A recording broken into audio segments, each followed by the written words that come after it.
Como você comete imoralidade?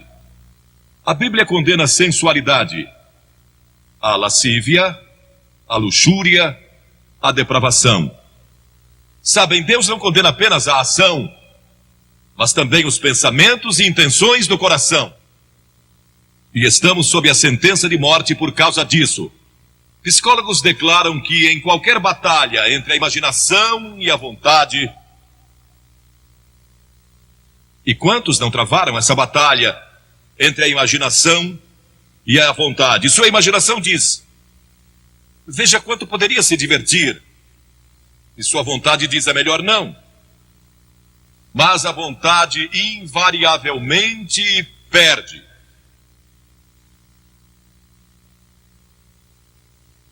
A imaginação vai vencer.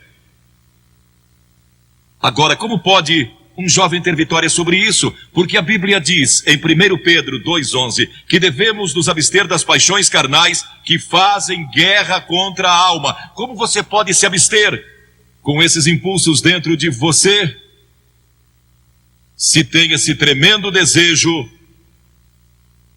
alimentado pela televisão e pelas revistas e onde quer que você olhe? Não creio que possa, como uma pessoa jovem hoje, nesta geração, sem Cristo no coração. É quase impossível. Você pode sobreviver se nasceu de novo. A Bíblia diz que precisamos nascer de novo. Há um ano atrás surgiu um best-seller de John Nesbitt, intitulado Novas Direções Transformando Nossas Vidas. Paulo, em Romanos 12, diz que devemos ser transformados pela renovação da nossa mente. No ano passado fizeram um filme intitulado Os Transformadores. Quem é o verdadeiro transformador? Vou lhe dizer, quem é o verdadeiro transformador é Jesus Cristo, que disse: você precisa nascer de novo se quiser ver o reino de Deus. Você já nasceu de novo? Tem certeza disso? Está seguro? Cristo vive em seu coração para lhe dar poder e força para resistir às tentações desta hora. Ele nos transforma quando nascemos de novo, não pela religião. Tenha um relacionamento com Cristo. Deixe que Ele controle sua vida constantemente. Mas então você pergunta: como é que eu nasço de novo? Primeiro, arrependa-se dos seus pecados. Todos somos pecadores. Arrependimento significa mudança em seus pensamentos e seu estilo de vida.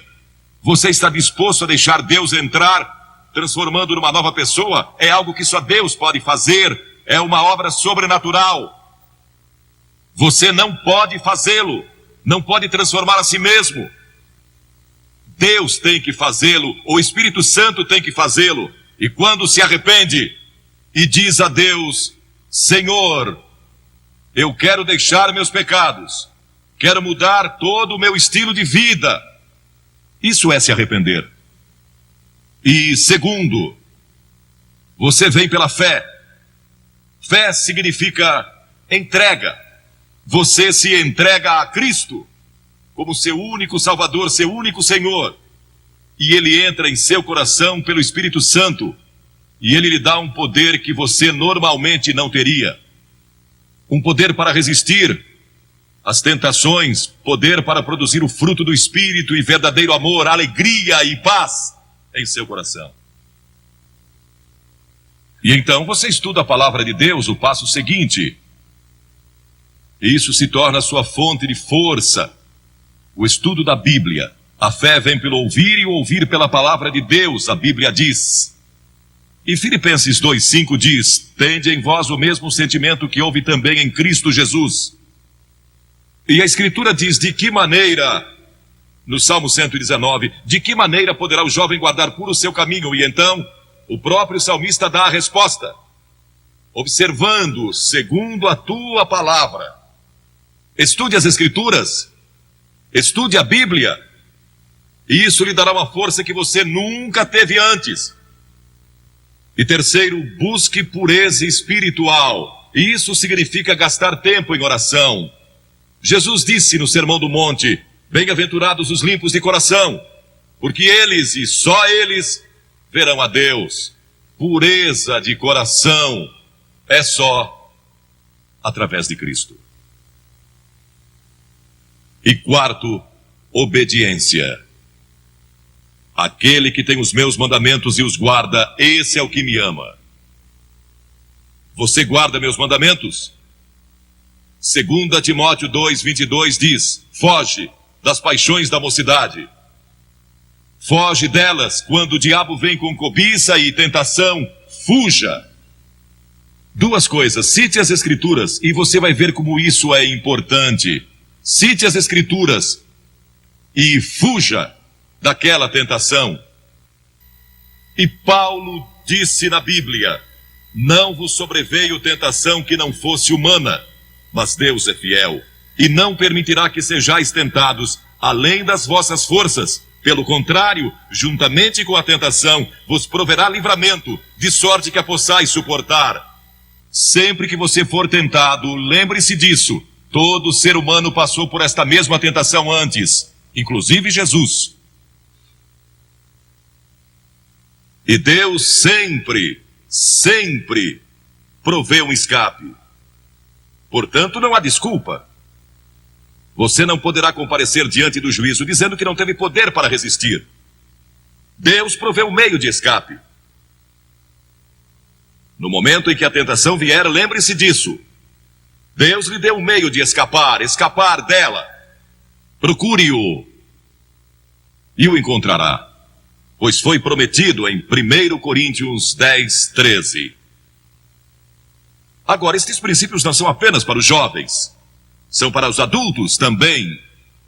Todos nós precisamos desses princípios em todas as fases da nossa vida. Paulo, escrevendo ao jovem Timóteo, disse: conserva-te a ti mesmo puro. Conserva-te puro. Quantos de nós aqui somos puros? Basta viver dia a dia nesta nossa sociedade saturada pelo sexo para sentir impureza nos contaminando. Nunca houve uma geração como esta. Viveram assim em Sodoma, em Gomorra, e em Roma e em outras civilizações do passado, mas nunca tivemos a página impressa com isso diariamente. Nunca tivemos a televisão, nunca tivemos filmes, nem tantas outras coisas lançadas sobre nós da forma que vemos hoje. Nunca houve uma geração que tivesse tanta necessidade do poder de Cristo em seu coração para resistir como esta geração. Quando José foi tentado, e aquela mulher, a esposa de Potifar, tentou segurá-lo e convencê-lo a ir para a cama com ela, ele a deixou e fugiu. E a Escritura diz que deixou as vestes nas mãos dela. E José pensou que estava perdendo tudo, porque tinha subido ao posto máximo do império comercial de Potifar. Foi lançado na prisão, mas não sabia que Deus tinha sua mão sobre ele o tempo todo, e sempre que você resiste, Deus está guardando você, e vai estar ali para ajudá-lo. Agora, esta pobre mulher que tinha sido arrastada pelos fariseus e saduceus e condenada, tinha sido surpreendida em adultério. De acordo com a lei de Moisés, ela e o homem que estava com ela mereciam morrer. O castigo era duro sob a lei de Moisés. Mas todos ali se sentiram condenados por causa dos seus próprios pecados quando leram os 10 mandamentos ou o que Jesus estava escrevendo. Foram convencidos do seu pecado, talvez de orgulho, ou idolatria, ou cobiça, ou mentira, e são pecados diante de Deus tanto quanto imoralidade. E muitos de nós aqui hoje talvez não sejamos culpados de adultério ou fornicação, mas somos culpados de muitas outras coisas. Satanás às vezes nos leva a pensar: bem, eu não sou imoral, então este sermão não é para mim. Esta mensagem é para todos aqui, porque todos pecamos e estamos destituídos da glória de Deus, e talvez seu problema seja orgulho ou hipocrisia. Eles leram seus pecados escritos na areia e se retiraram. Algumas das pessoas mais morais aqui hoje, algumas das melhores pessoas deste país, precisam de Cristo, tanto quanto aquele que cometeu imoralidade sexual. Jesus disse: mulher, onde estão os teus acusadores? ninguém te condenou? E havia música em sua voz quando ela respondeu: ninguém, Senhor. Naquele momento ela recebeu Cristo como seu Senhor, porque este é o sentido da palavra no grego, meu verdadeiro Senhor. Naquele momento, ela abriu seu coração a Jesus Cristo. As Escrituras dizem: vinde, pois, e arrazoemos. Diz o Senhor: ainda que vossos pecados são como a escarlate, eles se tornarão brancos como a neve, ainda que são vermelhos como o carmesim, se tornarão como a lã. Como pode ser isso? Por causa da cruz. Quando Cristo morreu na cruz, ele levou o nosso pecado e pecados. E há uma diferença entre pecado e pecados, plural. Pecado é a doença que temos, é a raiz. E dela vem os pecados: orgulho, lascívia, cobiça, inveja, o que quer que seja. Os pecados daquela mulher foram perdoados porque Jesus foi para a cruz. E nossos pecados podem ser perdoados porque ele levou esses pecados sobre a cruz por nós. E Deus o ressuscitou dos mortos, e ele está vivo hoje. E está pronto para entrar em seu coração e transformar sua vida. E então Jesus deu a essa mulher esperança para o futuro. Ele disse: vai e não peques mais. Volte para a sua cidade, volte para os seus amigos, volte para a sua velha vizinhança, volte para todos os lugares por onde você andou e não peques mais, porque eu estarei com você, dando-lhe força e poder para resistir às tentações. A Bíblia diz que o próprio Jesus foi tentado em todas as coisas à nossa semelhança, mas sem pecado. Seu passado pode ser perdoado e você pode ter um poder especial para resistir ao pecado no futuro. Você já recebeu a Cristo em seu coração? Talvez diga: bem, Billy, eu fui batizado e fui confirmado conforme a tradição da minha igreja. Você vive uma vida reta e realmente não é má pessoa. Mas no fundo do seu coração realmente não conhece a Cristo, não tem certeza disso, ou talvez você seja a pior pessoa de sua cidade e está vivendo hoje. Ele perdoará você, se você deixar. Ele morreu por você, verteu seu sangue por você e foi pendurado na cruz. E puseram pregos em suas mãos e uma coroa de espinhos na cabeça. E o sangue jorrou das feridas. E ele clamou: Deus meu, por que me desamparaste? E curvou sua cabeça e disse: está consumado. O caminho da salvação agora está completo.